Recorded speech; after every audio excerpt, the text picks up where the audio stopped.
Quando se faz a análise de variáveis quantitativas, é preciso descrever a distribuição da variável, isto é, dividir faixas de valores e, pela frequência de cada faixa, verificar onde os resultados estão concentrados e onde estão dispersos. A forma clássica de se descrever uma distribuição é usando um tipo de gráfico chamado histograma. Porém, analisar cada faixa de valores, mesmo com o histograma, dá muito trabalho. E quando se quer comparar vários grupos, a coisa fica bem mais complicada. Por isso se usa medidas que descrevem a distribuição de forma simples, facilitando a análise. Elas são chamadas medidas de posição e dispersão. Medidas de posição, também chamadas medidas de tendência central, indicam uma posição que centraliza a distribuição.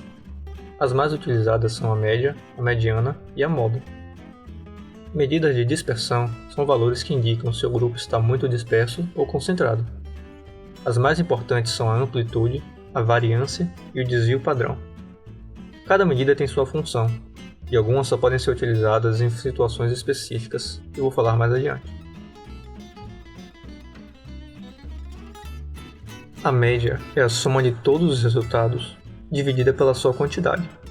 Ela representa um ponto de equilíbrio dos valores, e, quando usada corretamente, mostra onde os resultados estão concentrados. A mediana é o valor que divide o grupo em duas metades. Quer dizer que metade dos resultados vão ser menores que a mediana e a outra metade vai ser maior. A moda é o resultado ou faixa de resultados que tem maior frequência. A distribuição pode ter mais de uma moda ou então nenhuma. Algumas distribuições têm o que se chama de máximas locais, que são picos de frequência local, mas que não são o maior do grupo. Esses picos locais também podem ser chamados de moda.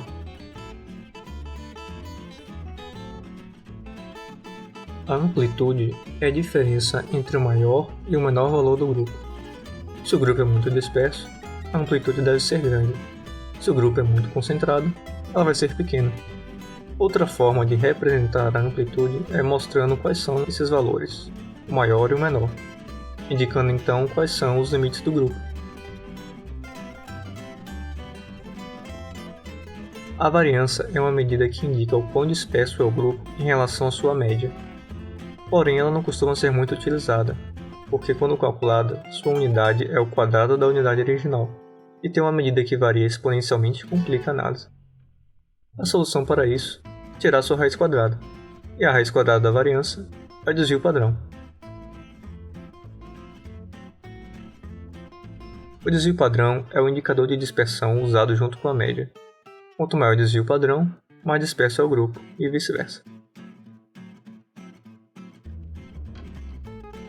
A mediana pode ser usada em qualquer situação, mas sua maior utilidade é quando a distribuição é assimétrica. Ela pode ser acompanhada da amplitude ou dos limites do grupo. Ela separa o grupo ao meio, então 50% dos resultados são menores que ela e os outros 50% são maiores. Quer dizer que se a mediana for mais próxima de um dos limites, essa faixa vai estar mais concentrada que a oposta. Ela é muitas vezes utilizada junto com quartis, que são um tipo de separatrizes. Separatrizes é um tema muito importante, e falarei em outro vídeo. A moda é um bom indicador quando o grupo tem uma distribuição assimétrica, e principalmente quando se tem vários picos de frequência, pois as outras medidas não conseguem representá-los muito bem. Além disso, a moda também pode ser utilizada com variáveis qualitativas, indicando a categoria ou categorias de maior frequência. A média deve ser sempre acompanhada do desvio padrão, e eles só podem ser usados quando o grupo segue um tipo específico, porém muito comum, de distribuição, chamada de distribuição normal. Esse tipo de distribuição é caracterizado por uma curva simétrica e tem seu traçado definido pela média e o desvio padrão. Por isso, quando o grupo segue esse tipo de distribuição normal, esta é a melhor forma de representá-lo.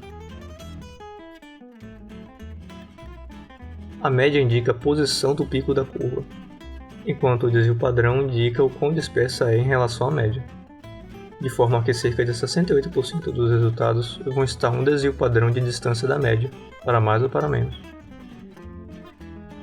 A distribuição normal é muito importante na estatística, então é preciso entendê-la muito bem. Por isso, ela vai ser o tema do próximo vídeo.